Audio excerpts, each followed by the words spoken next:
You guys are real good. Got nice and quiet. Thank you very much, and welcome to the ICFJ Tribute to Journalists 2022. I am truly honored to MC this event for the International Center for Journalists, filling in for Wolf Blitzer, who could not be with us because he is leading that other network's, CNN's, coverage of our still unresolved midterm elections. What a year it has been.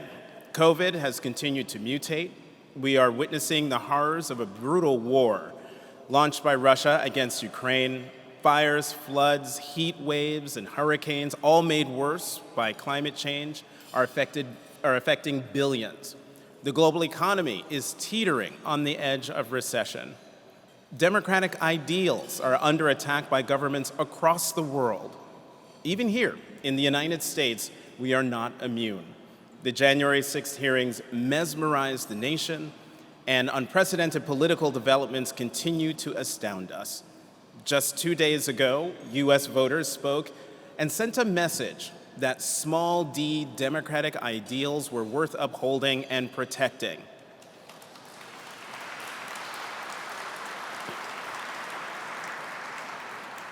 As for majority control of the House of Representatives, that's another matter altogether. Through it all, we see that courageous journalists play an essential role in keeping us informed, even as they face threats from tyrants, rampant disinformation, and economic uncertainty. ICFJ is at the forefront of helping journalists do that urgent work despite the challenges. We encourage you to post about our awards using the hashtag ICFJAwards. You'll see your posts on our social wall here in the auditorium and online. We'll see if Twitter remains in existence throughout our evening. And now, let's get right to our first award. It is my pleasure to introduce my friend, Kristen Welker, Chief White House Correspondent for NBC News, who will present the 2022 ICFJ Innovation in International Reporting Award. Kristen.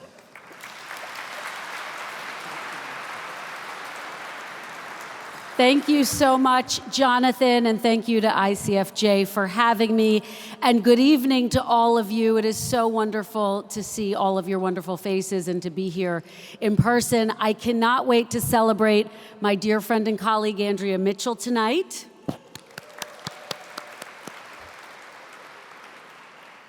We'll have to wait a little while for that, but first, I am so pleased and really honored to present our first award to Christo Grozev and Bellingcat. Many of us were, of course, just shocked and horrified when Vladimir Putin launched an unprovoked war against Ukraine. But Christo and the news outlet he leads have warned what Putin is capable of for many years through their work.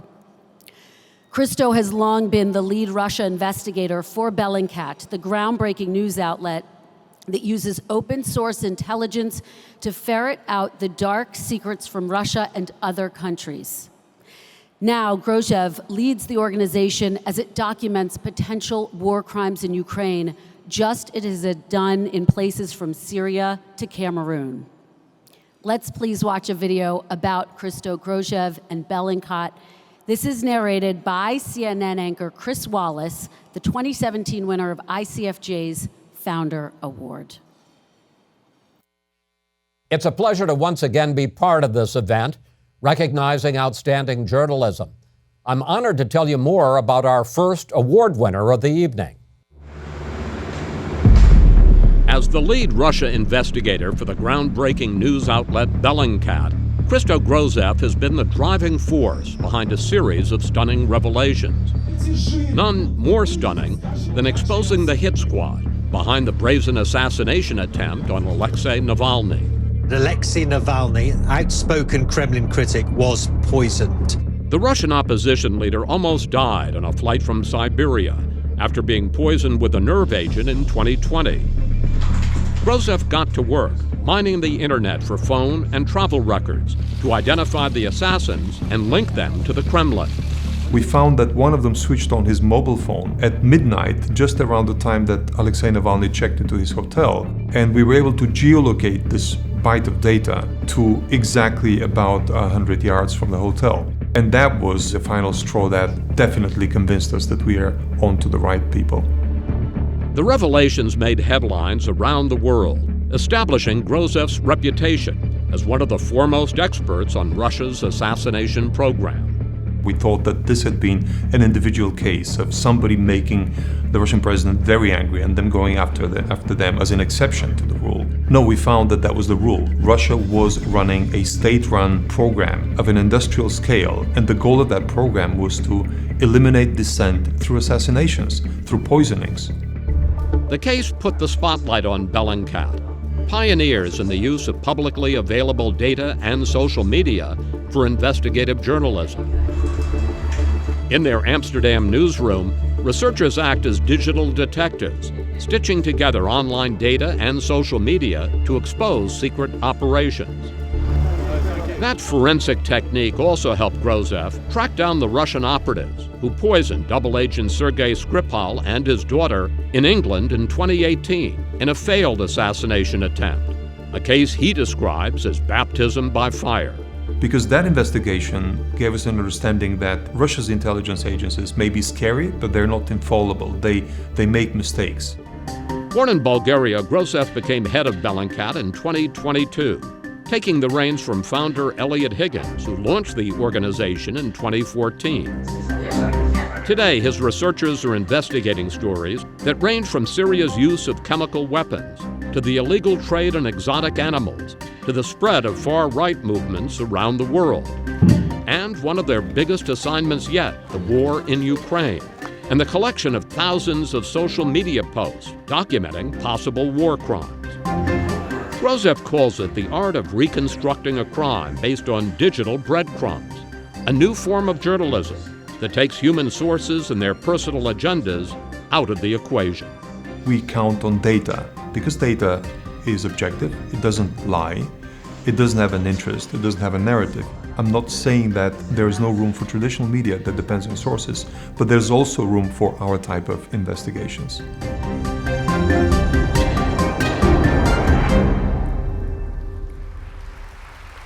Just extraordinary. Please join me in welcoming Christo Grozev.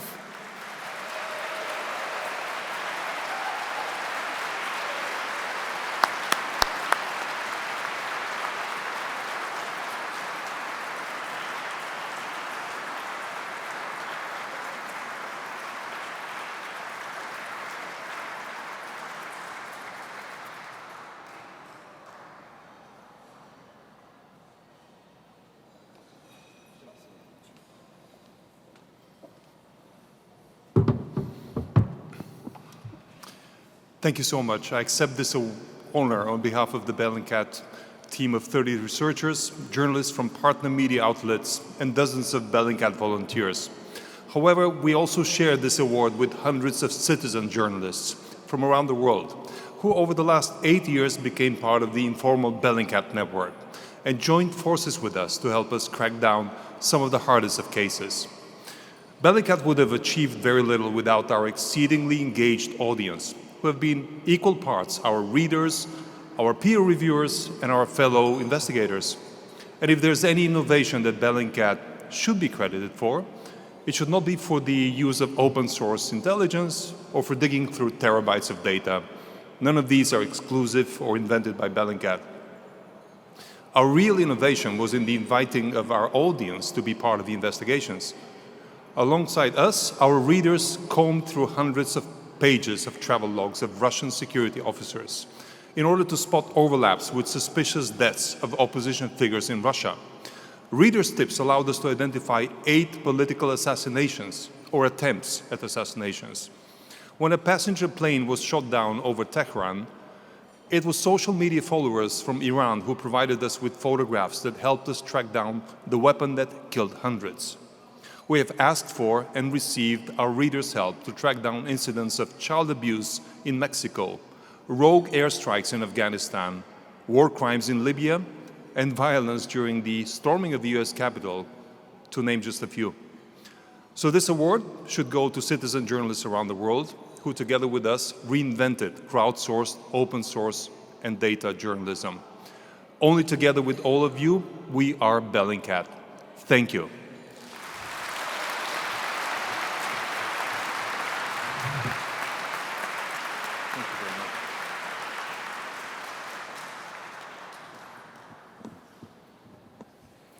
Wow, we truly appreciate all that you and your team are doing, Christo, to reveal the atrocities that autocrats want to keep hidden.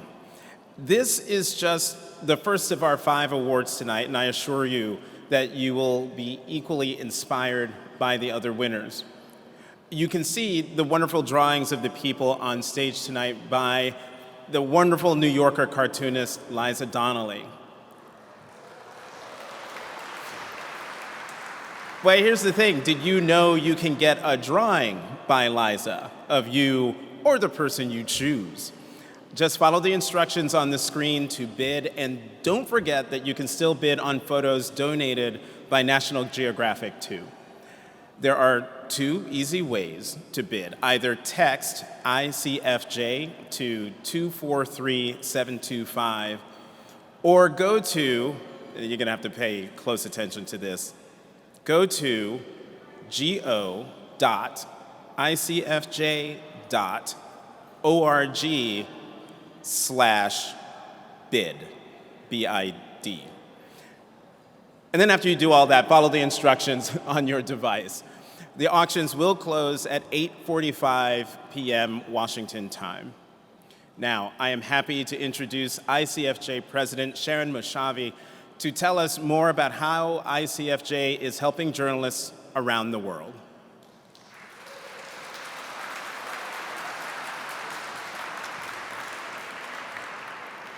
Thank you so much, Jonathan, and we are so grateful for you jumping in, leading this event on such short notice, so enormous, enormous thanks.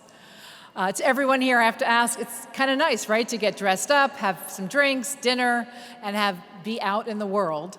And of course, to celebrate the best of journalism without having to look at a computer screen. Ignore that, those of you watching live online, we like having you here. Tonight is indeed a festive occasion, but we know it has been a pretty tough year. One common thread runs through all of the threats we face: disinformation. Disinformation is eroding trust in facts. It's fueling conflict and war and weakening democratic institutions, including here in the US. It is having, all too often, fatal results. To fight this scourge, every journalist in the world must become a disinformation reporter. At ICFJ, we are mobilizing to help journalists here and abroad to disarm the disinformation that is literally threatening democracies everywhere. With the generous support of the Scripps Howard Foundation, we're helping journalists produce investigative reporting to identify the shadow figures behind the lies. We're working with media outlets to reach those especially targeted by these insidious campaigns. And we're deeply grateful to the Riley family for backing the creation of the Dee Dee Riley Fund to combat disinformation, which is so crucial, yes, which is crucial to our efforts to develop innovative solutions that build trust in reliable reporting. Through all of our efforts, we're providing the resources and support that journalists need to defeat the assault on truth. And here's how we're doing it. We're giving them the expertise they need to effectively report on the global crises and tectonic shifts facing their communities, from rising autocracies to rising sea levels. We're helping journalists pioneer techniques to reach new and diverse audiences with trustworthy information. And we're helping news outlets build successful businesses so they can do their essential work in an increasingly difficult economic landscape. Our motto is, it takes a journalist. And it does, it really does. The reporters and the editors and the news entrepreneurs in our global network do life-changing work every day. They need ICFJ support and they need your support. They need to do the job that our democracies absolutely demand. So let's watch a video highlighting some of these journalists, narrated by Philip Martin, one of the great reporters in our network. I am a proud member of the ICFJ Global Network. As an ICFJ fellow, I went to Southeast Asia and the United Arab Emirates to report on human trafficking. The experience was pivotal in developing my expertise on this devastating crime. I am one of 132,000 journalists in the ICFJ network. Journalists like Venezuela's Javier Malero de Luca, his team at El Pitazo, is reporting on the true extent of child hunger in Venezuela, a crisis the government is trying to hide. El Pitazo introduced its audience to Miguel, whose family struggled to put food on the table. The 5-year-old died. El certificado médico no se lo pusieron. Solamente le pusieron que era diarrea, vómito y deshidratación. Pues no tenía las defensas como tal por el cuadro de desnutrición que tenía. Reporters for El Pitazo have been attacked and threatened, but they're determined to bring news to their country on the radio, WhatsApp, and even on the backs of motorbikes. With ICFJ's support, El Pitazo increased its audience and revenue and now receives business coaching through an ICFJ program that helps news organizations survive and thrive. This is a rare opportunity to share with other news leaders around the world and to benefit from the knowledge of world-class experts in our industry. This is fundamentally changing the way we operate and the way we think about things. In Nigeria, ICFJ Night Fellow Hannah Ajakaye is fighting lies in the lead up to the country's 2023 elections. Ajakaye and her team at Facts Matter NG use the power of digital influencers and humor to make the truth go viral and help people identify disinformation. Guys, US President Joe Biden is relocating to Africa. Okay, wait. That's fake news. Here are tips on how to identify fake news. 1. Ajakaye has enlisted entertainers, comedians, and young people to spread verified news on social media. Most young people in Nigeria do not trust traditional sources of news. So we are trying to change that. There's a lot at stake. In another part of the world, Roman Anin and his reporters fled Russia this year to avoid arrest and censorship and possibly worse. From exile, they tracked down a Russian soldier in a cell phone photo and interviewed him on the front lines in Ukraine. He confessed to killing civilians in Avdiivka village and named the man who gave the order. Командование сказало, их в расход. Все, я пошел, их в расход пустил. The video has been viewed more than 1.5 million times. The team is investigating high-ranking Russian officials, as well as possible war crimes. An ICFJ Night Award winner, Anin says ICFJ's help has been vital. The support from ICFJ helped us to actually make the life of our reporters safer. We are just a few of the journalists in the ICFJ network who are making a difference. Your support means that we can fight against authoritarian censorship, combat the growing scourge of disinformation, inform our audiences about life and death issues, and so much more. From all of us, thank you for your support.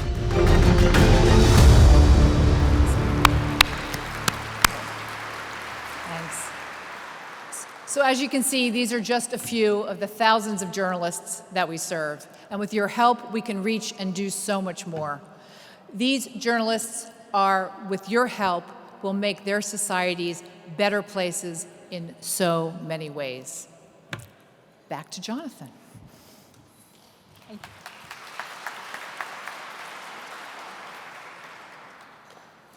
Thanks very much, Sharon.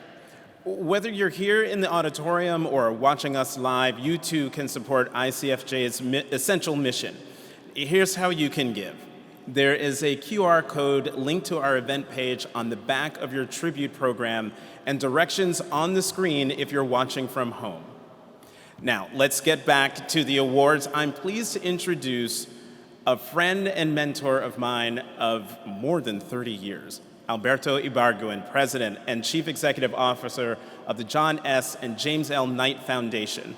Alberto is a visionary who leads the foundation's efforts to build informed and engaged communities. He and the foundation are among ICFJ's greatest supporters. Alberto.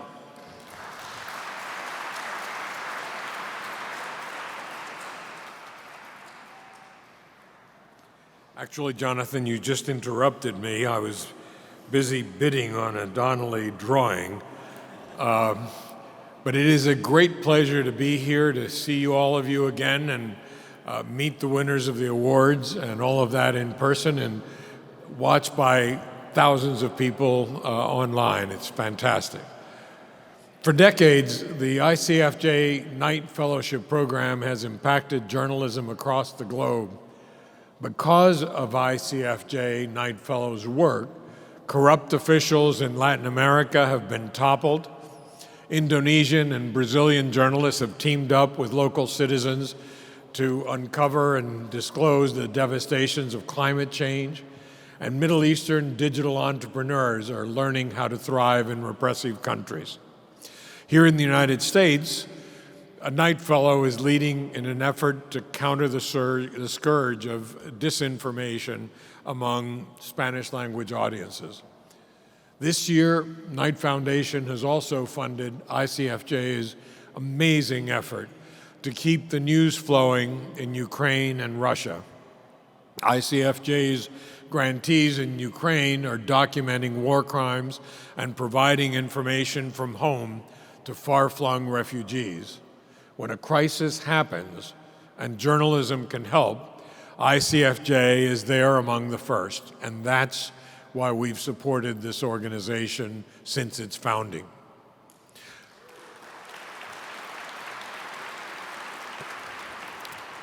The ICFJ Knight International Journalism Awards have been honoring inspiring journalists for almost 25 years and working to protect them when they are attacked. From Russia's Roman Anin, whom you just saw and heard on one of the videos, to Nobel Prize-winning journalist Maria Ressa of the Philippines. These are amazing people. ICFJ is also working to help one of the most courageous advocates of free press and free expression that I've ever had the privilege to know, Guatemalan publisher Jose Ruben Zamora,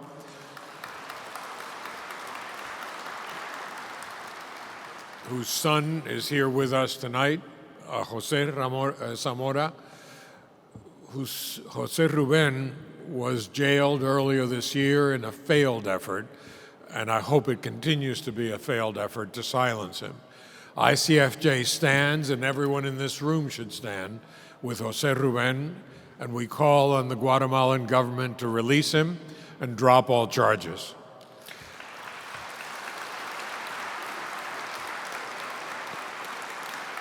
You know,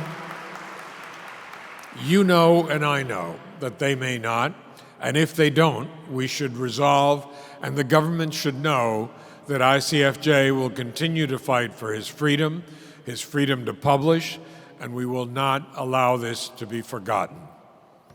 And now I'm pleased to introduce the first of this year's Knight Award winners, Carlos Dada of El Salvador, the founder of one of Latin America's earliest digital news outlets, El Faro. Carlos deserves the ICFJ Knight Trailblazer Award for his exemplary career in journalism in the face of persecution by successive Salvadoran governments. Let's watch a video about Carlos, narrated by Soledad O'Brien, the anchor and producer of Matter of Fact with Soledad O'Brien, a Hearst television program. Central America has increasingly become a very dangerous place to be a journalist. I'm honored to tell you about one journalist who has never let threats stop his courageous reporting.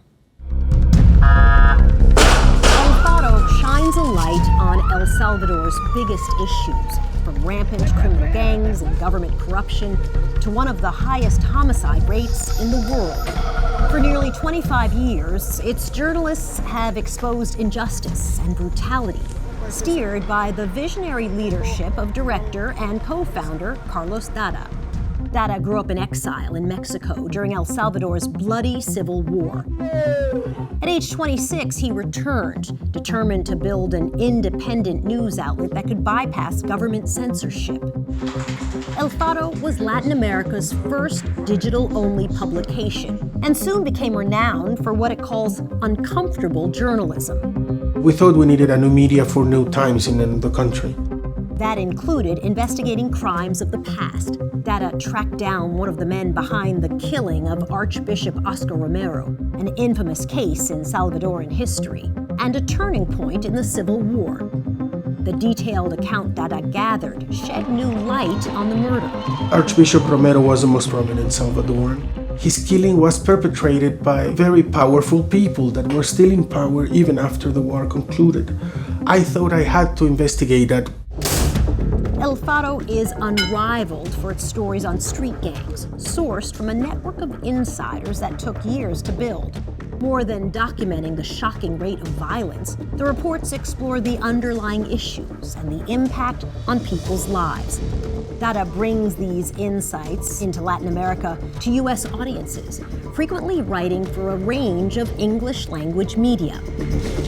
Oscar Martinez has reported on gangs under Dada's direction for more than a decade. Es imposible comprender quiénes somos como sociedad si no explicas el fenómeno de las pandillas. Es imposible comprender los grandes flujos de migración si no entendés a las pandillas. In 2020, El Faro scoured prison logbooks and intelligence reports to reveal secret deals between President Nayib Bukele's administration and imprisoned gang leaders. El Faro's fearless reporting made them a target, then and now. We've had to take people out of the country. We have received death threats. The regime has opened legal processes against us. We have been surveilled through drones. It's getting harder and harder every day. To do independent journalism in El Salvador right now, you have to be brave. I think Carlos and El Faro represent exactly what we should do as journalists. If you don't want censorship and you want to find the truth, they know it. They fight for it. In 2022, Canada's Citizen Lab discovered Pegasus spyware had been used to repeatedly hack Dada's phone, along with those of 21 other journalists from El Faro. The government denied any involvement. But Dada won't stop making leaders and their allies feel uncomfortable. That means denouncing secret deals. That means denouncing lies. That means denouncing the end of our rights as citizens. That's what independent press should do. Ladies and gentlemen, welcome Carlos Dada.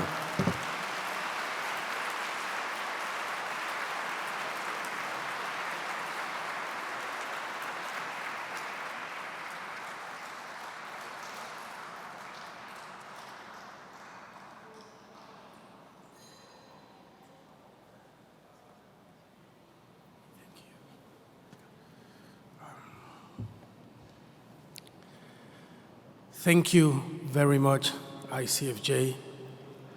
Good evening to all of you. It is an irony of life that a Central American is being awarded in a building named after Ronald Reagan.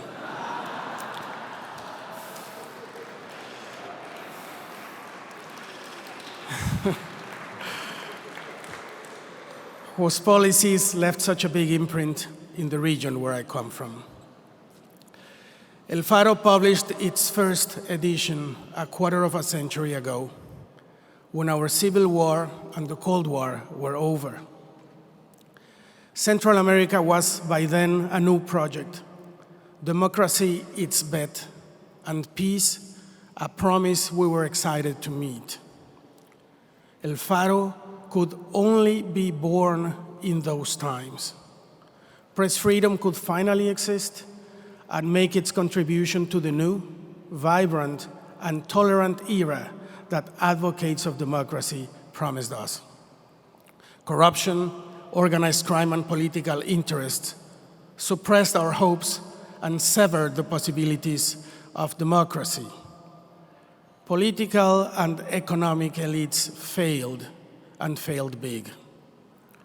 Democracy is today being dismantled throughout the region by autocratic populists, corrupt new regimes who need to suppress any critical voice to stop us from presenting a narrative different from their propaganda. As you are well aware, anti-democratic regimes see in independent journalism an enemy that needs to be silenced.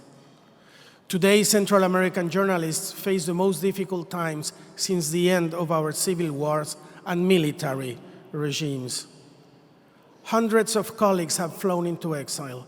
Dozens have been imprisoned. Journalism has been criminalized. It is, of course, not surprising to find that when democracy fails, press freedom is threatened. They work together. Once again, journalism in Central America is an act of resistance. But in the face of this vital challenge, colleagues throughout the region have bravely reaffirmed their commitment to journalism, speaking truth to power, even when the price to pay for doing it is so high. The best journalism in Central American history is being made today by colleagues determined to resist the monologues of power. When ICFJ notified me about this award, I said I could only accept it on behalf of my colleagues. And so it is, on behalf of my brave Central American colleagues, who I am so proud to be associated with, that I accept this honor. Thank you very much.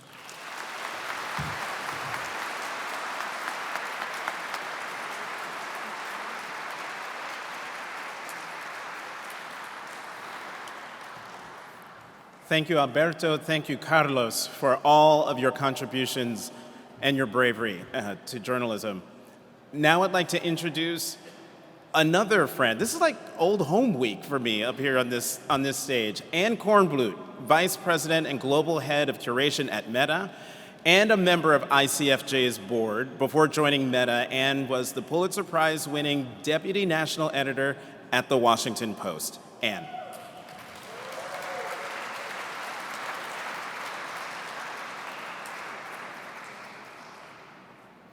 Thank you, Jonathan. Thank you to everyone who's here. I'm so honored to introduce our next award winner. Meta has been pleased to partner with ICFJ.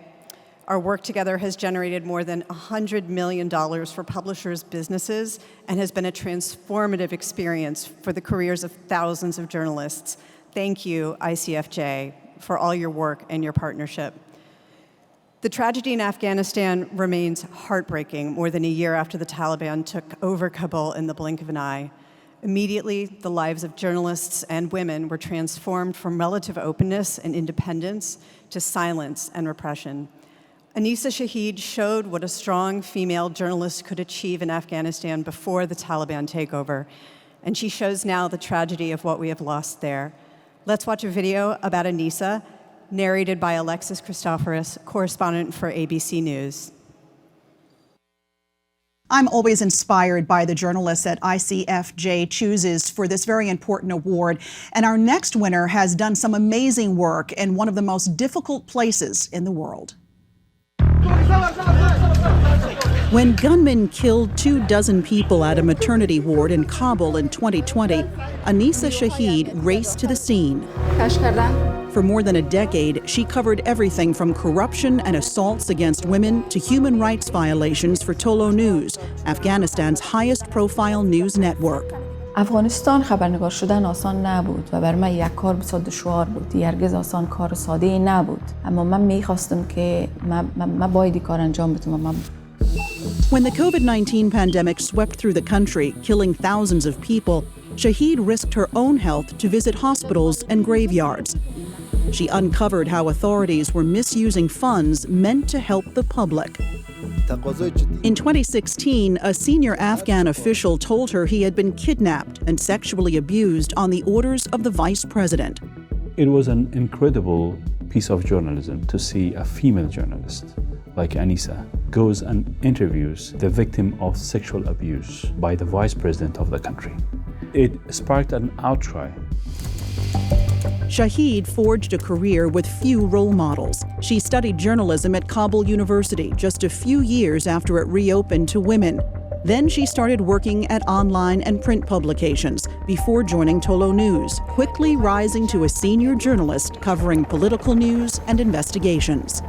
در این مدت طول این سالها من مجبور بودم که بر از اینا بر کلگی بفهمونم که یک زن میتونه خبرنگار باشه و میتونه در ساحه بره کار کنه و میتونه با طالب مصاحبه کنه، میتونه با یک آدمی که متهم به فساد است امروز مصاحبه کنه و صدای مردم خود باشه. Her commitment to storytelling earned her the trust of the Afghan people, but it also put her in danger. More than 70 media workers have been killed in Afghanistan in the past 20 years, including 12 of Shaheed's colleagues.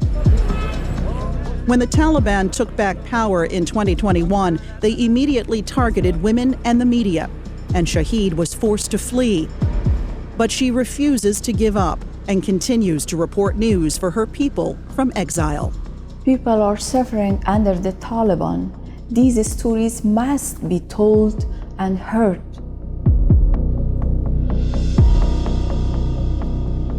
Ladies and gentlemen, Anisa Shaheed.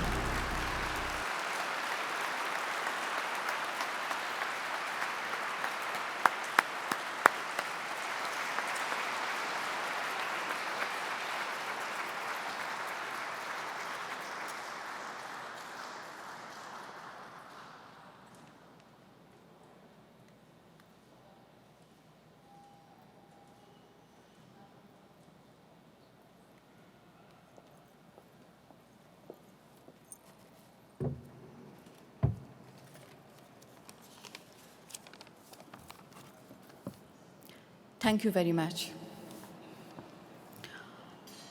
به نام خدا.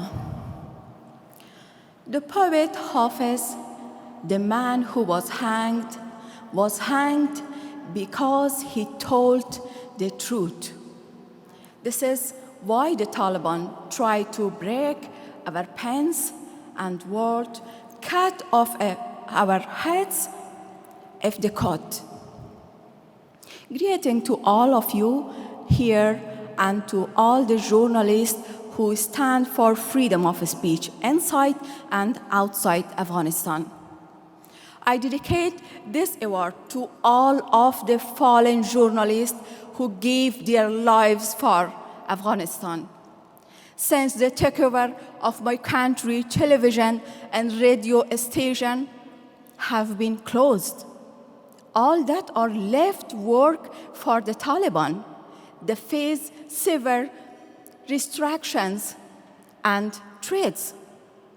They stay because they have another option to make ends meet. Journalists cannot speak out against cases of poverty, murder, and corruption. Female journalists are not allowed to attend press conferences. No woman can openly show her face on media outlets. Almost 200 journalists have been arrested and tortured since the takeover. Sometimes I think leaving Afghanistan was my biggest mistake. I should have stayed and fulfilled my duty. Currently, Afghanistan's news is not among the headline of any world media and is not on the agenda of global superpowers. We need to understand that terrorist groups are growing in Afghanistan and Al-Qaeda is waiting right behind the Taliban. I thank the International Center for Journalists for their support for freedom of speech, and once again, ask organizations that support the media to pay attention to journalists in Afghanistan, including women journalists. I ask world leaders to take human rights issues, including for women, into consideration. I ask world leaders not to recognize the Taliban as Afghanistan's government. I really wanted to speak to you in English, and I hope you have understood me. Thank you. Thank you.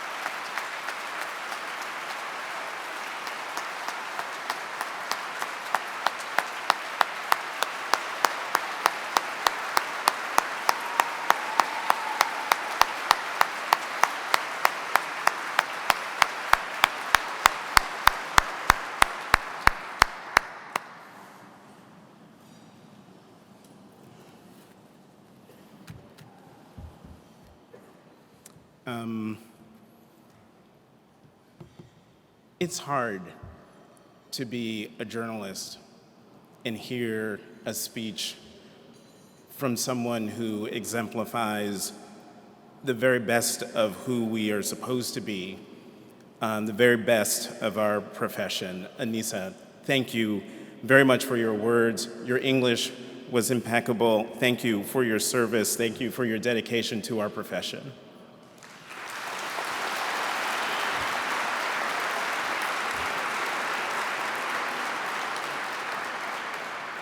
I also want to recognize former ICFJ Knight Award winner Sami Mahdi, who is with us tonight. Mr. Mahdi, he's sitting right next to Anisa, actually.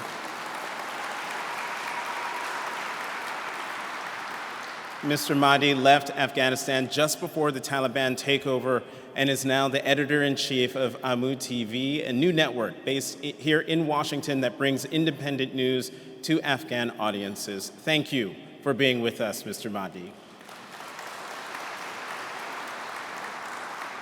Here to present our next award is Robert Thompson, Chief Executive of News Corp, and previously the Editor-in-Chief of Dow Jones and Company, and the Managing Editor of the Wall Street Journal.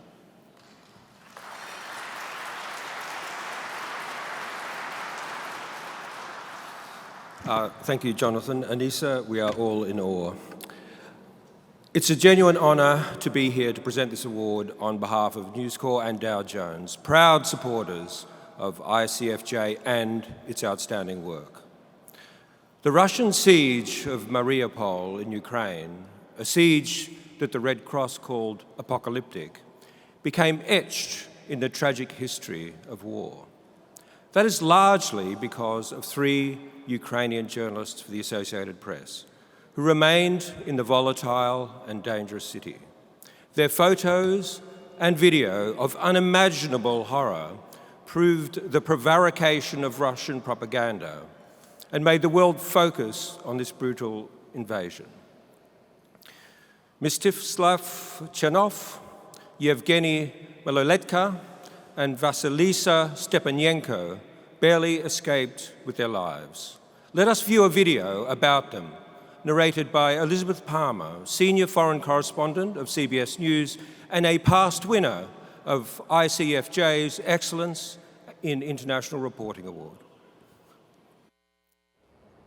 I've reported from war zones around the world, but unlike our next winners, I've never had to face the very special and harrowing challenge of having to do it from inside my own country, my own home, while it was under attack. When Russian troops invaded Mariupol in eastern Ukraine, they immediately cut off the city's essential services. Under cover of darkness, they could commit war crimes with impunity. But the Kremlin didn't count on the fierce determination of 3 Ukrainian journalists for the Associated Press, intent on exposing the truth. They thought that if there would be no reporting, there will be no news and nobody will know about that. For 3 weeks, Mstyslav Chernov, Evgeniy Maloletka, and Vasilisa Stepanenko were the only international media in the city. They survived shelling, gunfire, and severe food, water, and power shortages, all the while documenting the horrific sights around them.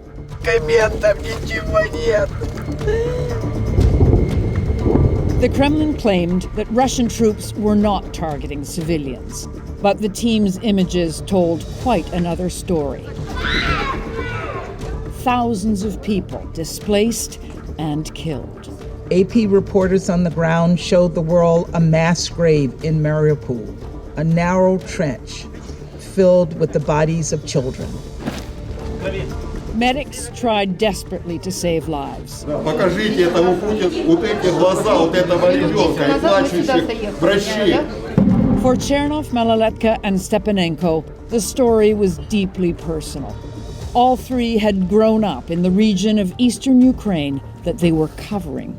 We watched our home being ripped by pieces, destroyed. It's extremely painful. Chernov is a videographer and journalist for the AP. He's reported from over 40 countries, including war zones in Syria and Iraq. Maloletka is a prominent freelance photojournalist whose work has appeared in outlets from the Kyiv Post to the New York Times. He previously covered Russia's invasion of Crimea. Stepanenko started her journalism career in Kharkiv and began working with the AP as a freelance producer in January 2022, just a month before Russia invaded. In Mariupol, I could die like every moment, every day. I can do it because I love my work more than I like my life. One airstrike destroyed a maternity and children's hospital. The team rushed to the scene and captured the moment a woman was carried from the wreckage. Both she and her baby later died. Maloletka's photograph of that moment became a symbol of Russian attacks on innocent civilians. The team tracked down survivors to a makeshift hospital where they saw staff fight to deliver an injured woman's baby.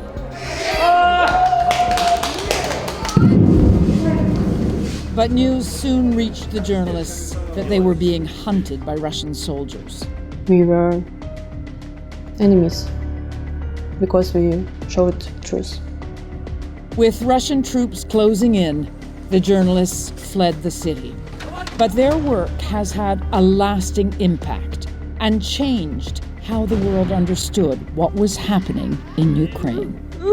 Wherever there is a possibility for human rights to be violated, there have to be journalists, if not to stop it, at least to witness it.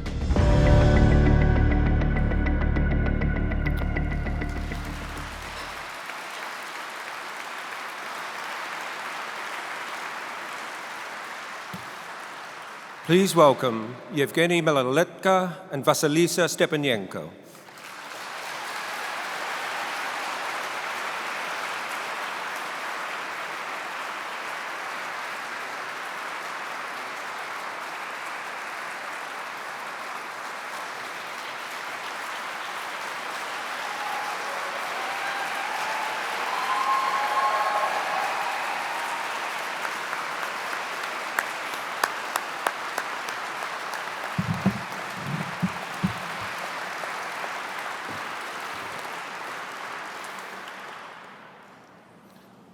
Thank you, all of us. Thank you for supporting Ukraine and supporting Ukrainian journalism. I think for me, the war in Ukraine started 8 years ago when I worked as a photographer during the Revolution of Dignity in Crimea in March 2014 and then in Donbass. I think during these first 2 years of war, I have been in various dangerous situations, but I cannot compare what I have seen this year. Before the war started, 3 of us decided that Mariupol will be the place to be in case something happened. We arrived in the city just 1 hour before invasion, while the rockets began falling on the outskirts of the city. And during our 20 days in Mariupol, we witnessed the war crimes, airstrikes, atrocities against civilians committed by the Russian forces. It was important for us to show to the country and to the world what's really happening in Ukraine, and and to prove that Russia is doing the bad things there. And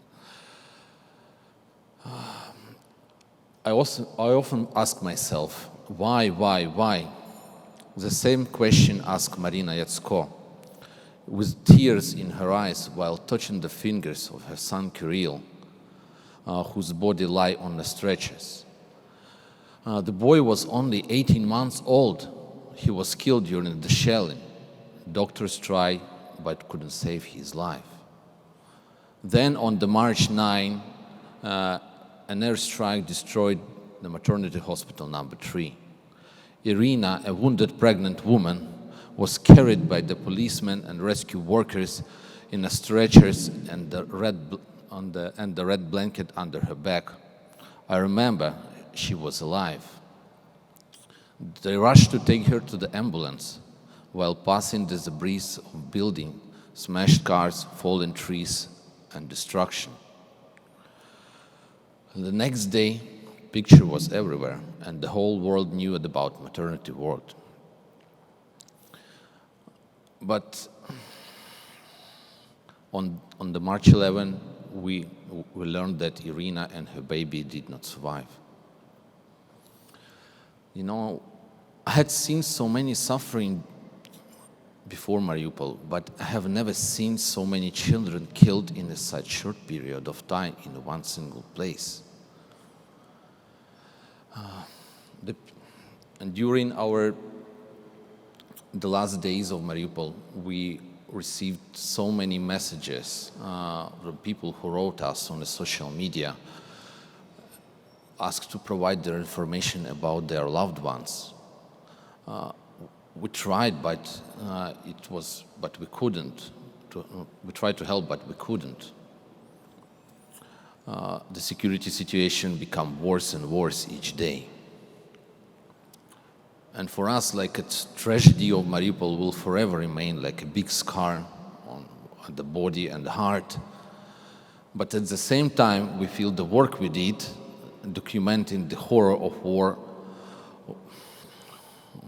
will help the world to understand what's really happening in Ukraine and bring justice to the thousands killed in the bloody war. Thank you.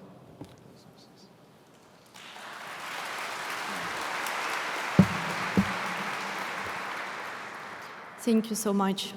It's really important to remember that war in Ukraine is continuing. We are so sorry that Mstyslav couldn't be here today with us. He is in Ukraine right now. On behalf of all of us, thank you so much.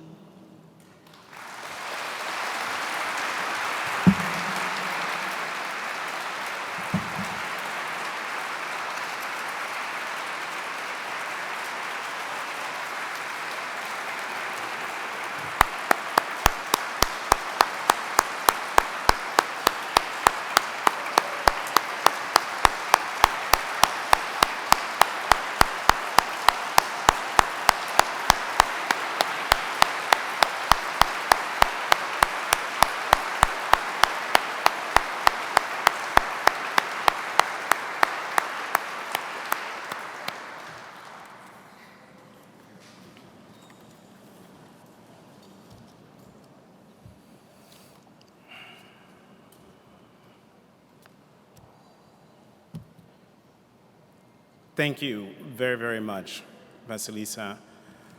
Thank you very, very much, Evgeniy, for being here, for your work, for your bravery, for your dedication to the truth, and for being, like Anisa, incredible examples of the power of our profession. Congratulations.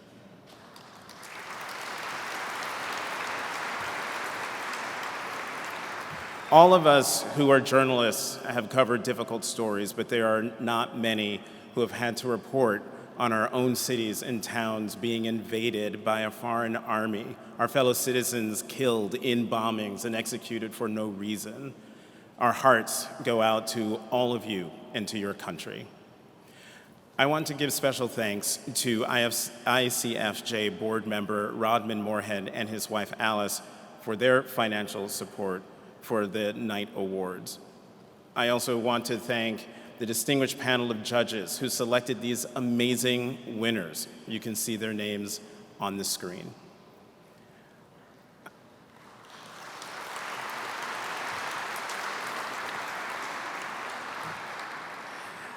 Our awards dinner, our award winners tonight show what a difference outstanding journalism can make and what a difference ICFJ's support for them makes.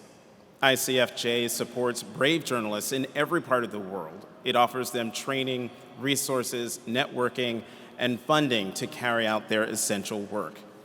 And it ultimately helps, ultimately, it helps make our societies healthier, more transparent, and more prosperous.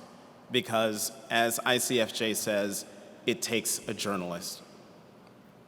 But it takes many more people behind the journalists to make their work possible. It takes all of you. That's why we ask you tonight to donate to ICFJ so that it can keep this vital mission alive. Donating to ICFJ is very easy. Your contributions mean that journalists, like the ones you've met tonight, can improve, can innovate, can join forces across borders, can keep their trailblazing media outlets financially independent. If you are as moved as I am by ICFJ's work, please take a moment to get out your phones, like this one here, take out your phones, and make a tax-deductible donation. Right about now, you should receive a text or email with a link to make giving easy. Just click the link to make a pledge, and your name will appear on our big screen. You also have the option to give anonymously. If you don't receive a link, text ICFJ to 243-725, and you'll be prompted to follow some simple directions. And don't forget about that QR code on the back of your program. It will also take you to our donation page. If you are having trouble, please raise your hand. See, we're trying to make this as easy as possible. Please raise your hand and we will get you help. You can also, because wait, there's more, you can also fill out the donation card at your table. Raise your hand and an ICFJ staff member will collect it. Now, let's get started and raise as much money as possible. Remember, every dollar you donate is tax deductible. There are 3 great reasons why supporting ICFJ truly matters. Here's the first one. ICFJ is fighting the spread of disinformation right here in the United States, focusing on Spanish language media and apps where lies have been rampant. If you believe in getting the truth to audiences who need it most, you should support ICFJ. So can I get some generous supporters to kick this off tonight and not embarrass me up here at the podium at this part of the thing? And then for those of you of a certain age, what I'm about to do might take you back to the Republican convention of 1996, when Elizabeth Dole left the podium and walked into the audience. Look, I have to go. Is this on? This is on? This is on? So look at that. We already have some folks. Here. I don't see the ones I'm looking for. What about Rob and Maureen Regg? There they are. Rob and Maureen Regg kicking this off with a donation of $5,000. Thank you, Rob and Maureen. ICFJ deeply appreciates this support. Let's keep it going. And just because you're not sitting here, because we know that there are like 1,500 or so people who are registered watching online, don't think I can't see you. We would love to see you. I heard James Hogue and Kathleen Lacey. Are they up there? There they are. Thank you, James and Kathleen, for your donation. I've seen some of the folks in here, even though it's a little dark. I'm sure someone can match that or go higher. Go higher than 5,000? Come on, I know some of y'all. Who else do we have? Let's see, Emily Birnbaum, thank you. Her donation is $20, and ICFJ, you gotta know, every dollar helps, every dollar counts. There's James Hogue and Kathleen Lacey again. You're gonna just leave them alone on the board like that? Come on. Who else is given? Seth Friedman, Anonymous, another Anonymous. Hey, Anonymous at $1,000. If Anonymous can give 1,000, Anonymous could go higher than 1,000. Come on. Oh, I forgot. There are 3 reasons, and I only gave you 1. Here's reason number 2 to give to ICFJ. ICFJ has unparalleled reach. This year alone, it ran more than 80 programs for tens of thousands of journalists who gained skills to cover multiple crises, from COVID to climate change to corruption. The goal is to reach even more journalists. Help us do that. If anybody sees an amount higher than 5,000, could you scream so I can know that it's there? Scott B. Applewhite, 500. Thank you very much for that. Also, I should tell you, you should make a donation if you care about accurate news. I would love to get a few generous donations of about 2,500. It's like a kind of a discount from 5,000, but I mean, feel free to give more than that. I want to see how many 2,500 donations we can get. As you know, and from the stories you've heard, this is a time when giving back is needed most. So don't forget, you can donate by your phone, raise your hand. There's that donation card. See, he's got his phone up. Are you going to give a donation, or are you checking Twitter? You made me do it right now. You're doing it? Yeah, find the link though. Oh, wait. He's got a. Oh, I'm sorry. I'm going to raise my hand for him. He can't find the link. So please help him right here. If anybody can help this fella. I'm sorry. I don't need to put you on the spot, but I do. Here she comes. Great. Oh, James Hogue and Kathleen Lacey still by themselves at 5,000. But thank you very much for doing that. I know I had a third reason. Where's the third reason?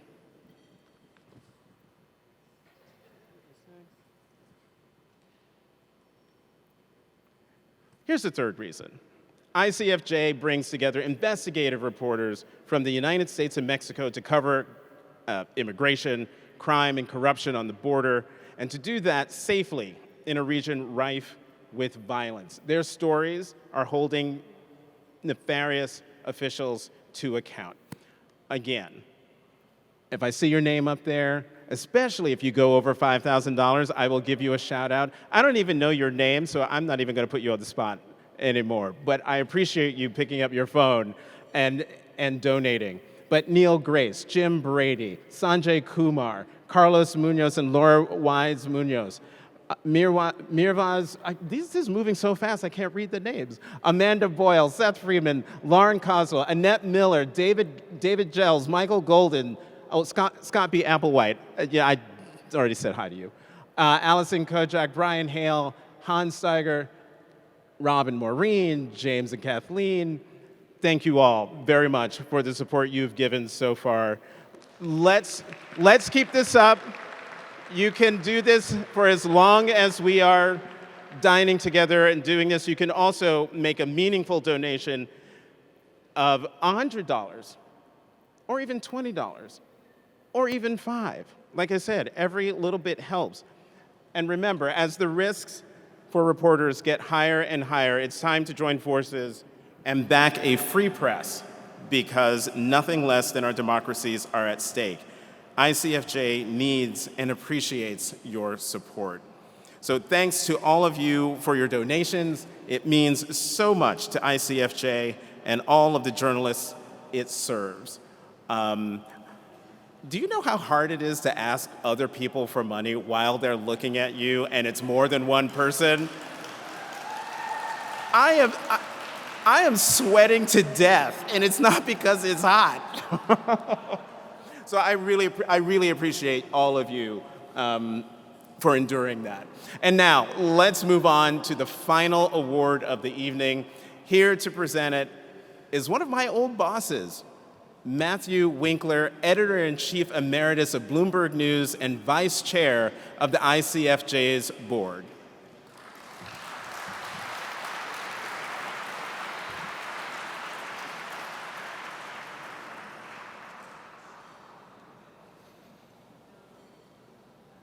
Thank you, Jonathan.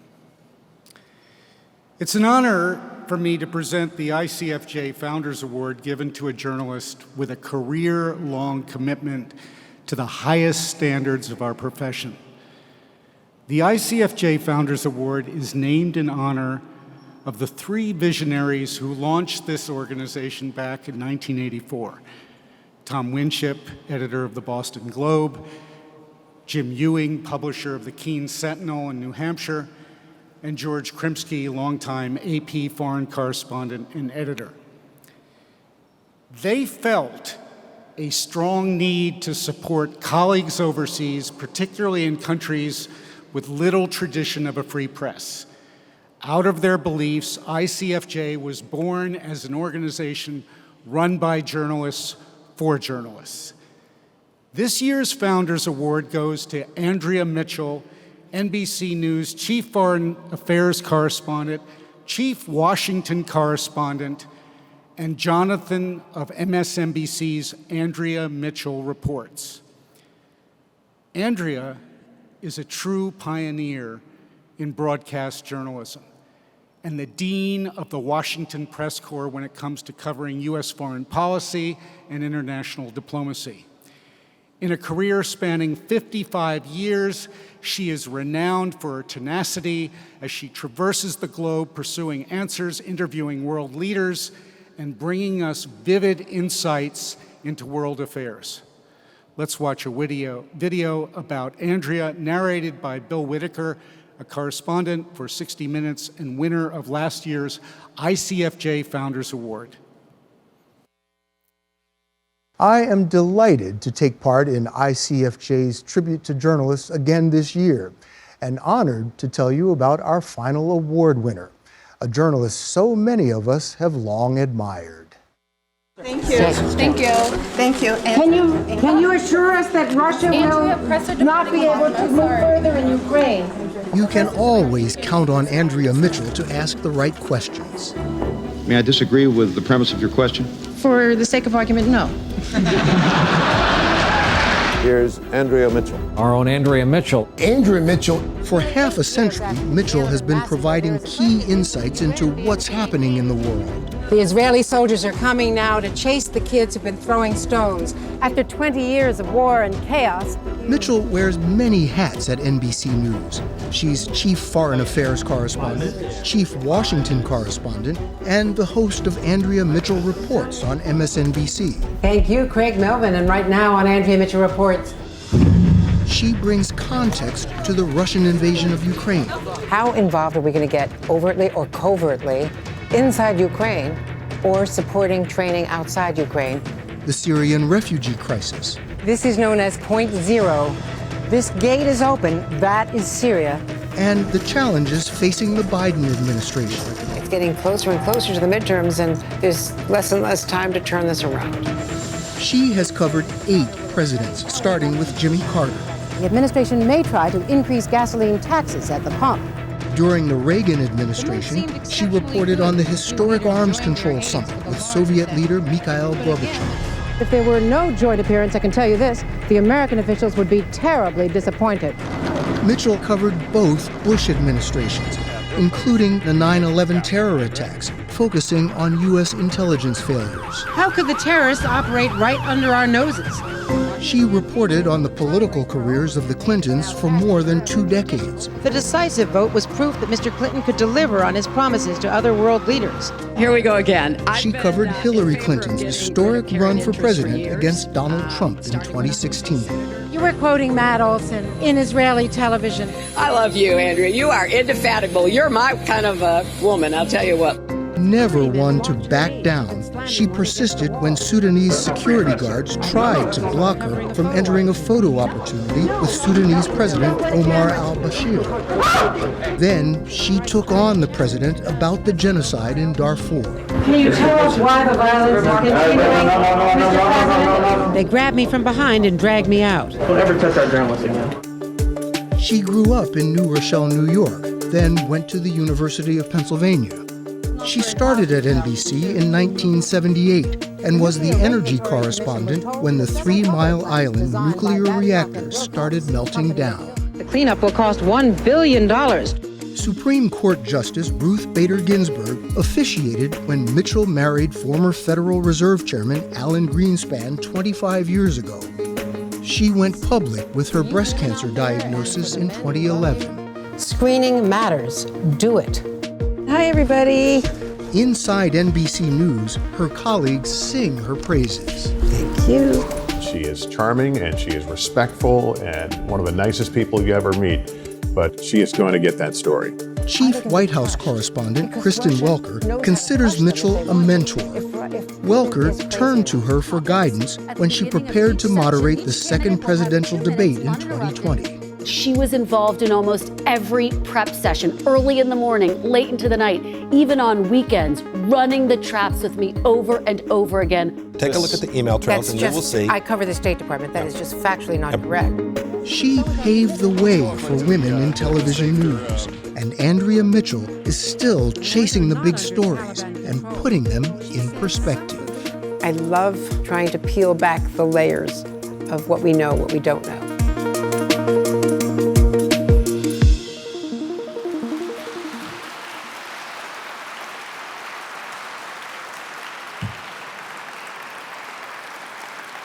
Please welcome Andrea Mitchell.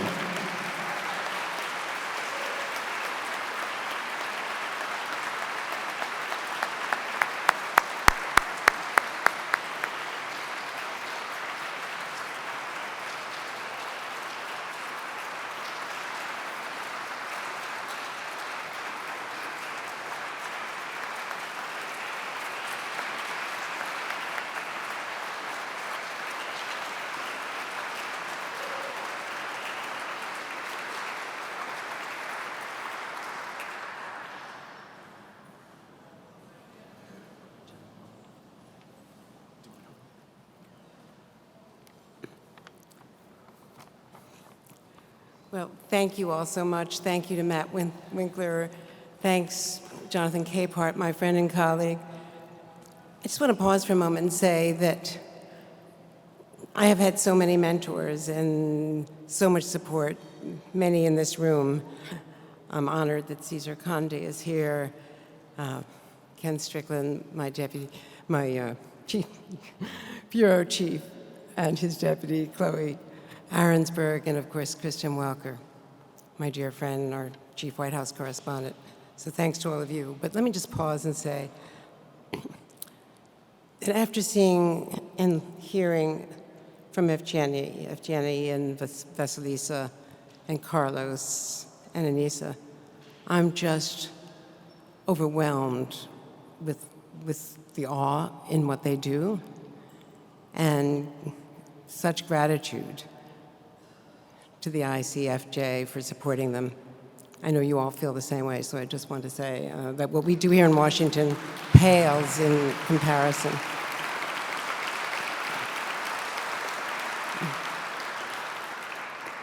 But thank you so much for this award and your overly generous introduction. It was remarkable to see that video with a great history of bad hairstyles and hair colors over many decades. You can look it up. I swear that at least, really, there was a time when some of those looks were fashionable. I want to thank the board of the International Center for Journalists for honoring me tonight, especially in this group of spectacular journalists. And I want to also give a shout out to your fellow board member, the incomparable Carrie Budoff-Brown, who unfortunately couldn't be with us tonight. But I have to say, she is really responsible for overseeing and pulling off NBC News' record-breaking election coverage all week. So we thank her. And there certainly could not be a more important time in our country and in the world for the mission of the ICFJ. With the rise of far-right governments in Europe, the most powerful Chinese leaders since Mao, the first war of aggression in Europe since World War II, and the continuing effects on global health and governance of the worst pandemic in 100 years, World leaders need to be under the constant lens of solid, well-researched, fact-based journalism. That is what the ICFJ does every day, 24/7, training and supporting, mentoring journalists in the most critical areas of the world. We need great journalism now more than at any time I can recall. And historians would say, in our own country, more than at any time since the Civil War. Never before has our own system been challenged, as it has been challenged in the last year and a half. And that is mirrored by authoritarian governments, movements overseas. According to the Committee to Protect Journalists, 61 journalists have been killed worldwide so far this year alone. The largest number in Ukraine, but also 13 in Mexico, 5 in Haiti. Many more have been wounded or jailed. Freedom of the press is an oxymoron in China, Russia, Afghanistan, Iran, Cuba, and under other totalitarian regimes. Our journalist colleagues in Afghanistan, especially the women, as Anisa knows far better than we, have been set back decades by the Taliban. Global pressure for human rights in Saudi Arabia is taking a back seat to economic interests. At times like this, we need fearless reporting, and those undertaking this mission need the ICFJ.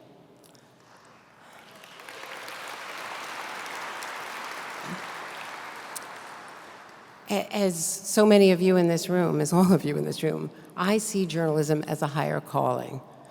Without realizing it, of course, at the time, in looking back now, I was inspired to be a reporter by the tectonic shifts in post-World War II America, when the relative complacency of the 1950s was shaken by the eruptions of the 1960s, the civil rights movement, assassinations, the Vietnam War. I became a reporter when it was not yet fashionable or even expected, in some cases allowed, to include women in the newsroom.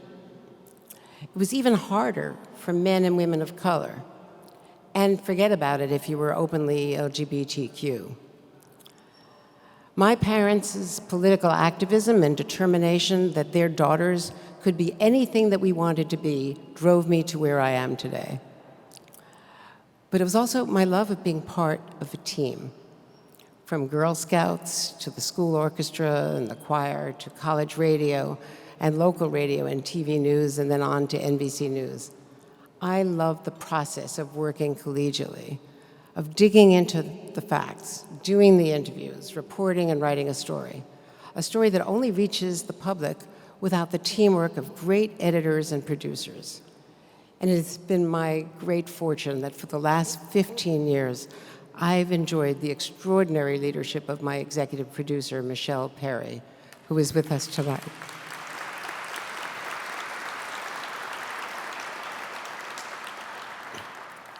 Everyone here tonight is doing important work to make our world a better place. Sometimes that requires a lot of sacrifice. As we all juggle the political cross-currents and the constant transformations in the media, let's not forget the fundamentals. Good, solid journalism trumps everything else, no matter what the platform. And by mentoring and supporting an enormous network of global journalists, your mission is critical. So thank you all so very much for the privilege. I humbly accept your honor tonight. Thank you.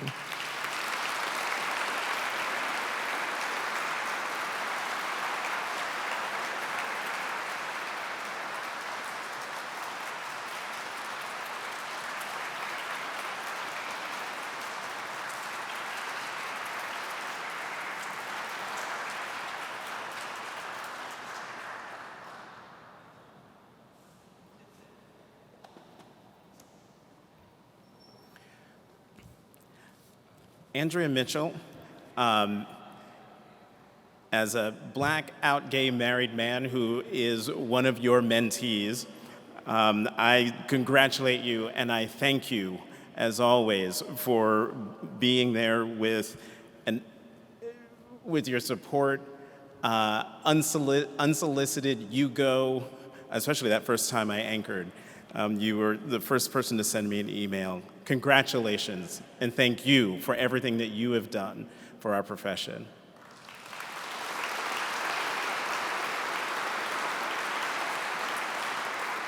Well, we are nearly at the end of this memorable event. I'm thrilled to announce that thanks to your help, ICFJ has raised more than $1 million to expand its work across the world.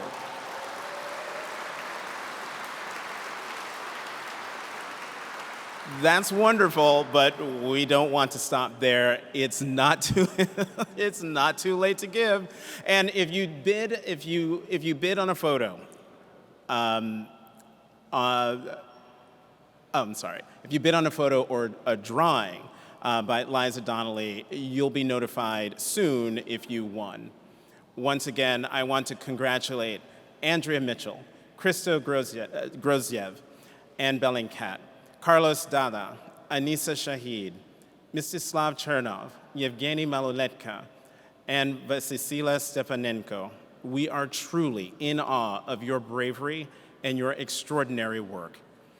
It has been a pleasure to be with you tonight. I hope this won't be the last time. Thank you for the honor of serving as your backup MC. You guys are so kind. And now I'd like to welcome back Michael Golden and Sharon Moshavi.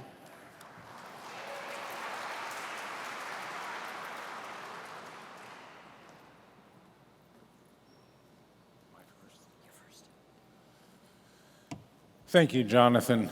It was a pleasure to be here with you. We're so grateful for you stepping in. And I'd like to thank all of you for joining us. And I want to thank our sponsors and our funders, and I want to particularly thank all of you here in the room and all of you around the world watching us, 1,500 people from 123 countries. You empower us, and it is our pleasure to help empower you. So thank you to ICFJ's Board of Directors, especially our tribute chair, Jason Wright, and co-chairs, Pamela Howard and Loretta Bruno. Sharon? Great. Thanks, Michael. And I also want to recognize my amazing predecessor as president, Joyce Barnathan, who is here with us tonight. I am incredibly grateful for all Joyce has done for ICFJ and for me personally, so it's so good to have you here, Joyce. I also want to thank ICFJ's amazing staff for the work, and Andrea mentioned this, that they do every day. It is an extraordinary staff from staff from all around the world. And I also want to single out tonight some of them who have worked so tirelessly to plan this event. So special thanks to Patrick Butler, Eloise Hakimi, Morahav, Annie Jenneman, Kade Kamara, Monica Lopez, Karina Moreno, Emily Schult, Cameron Shoup, Vielsa Stula, Rachel Snack, and Aaron Stock. And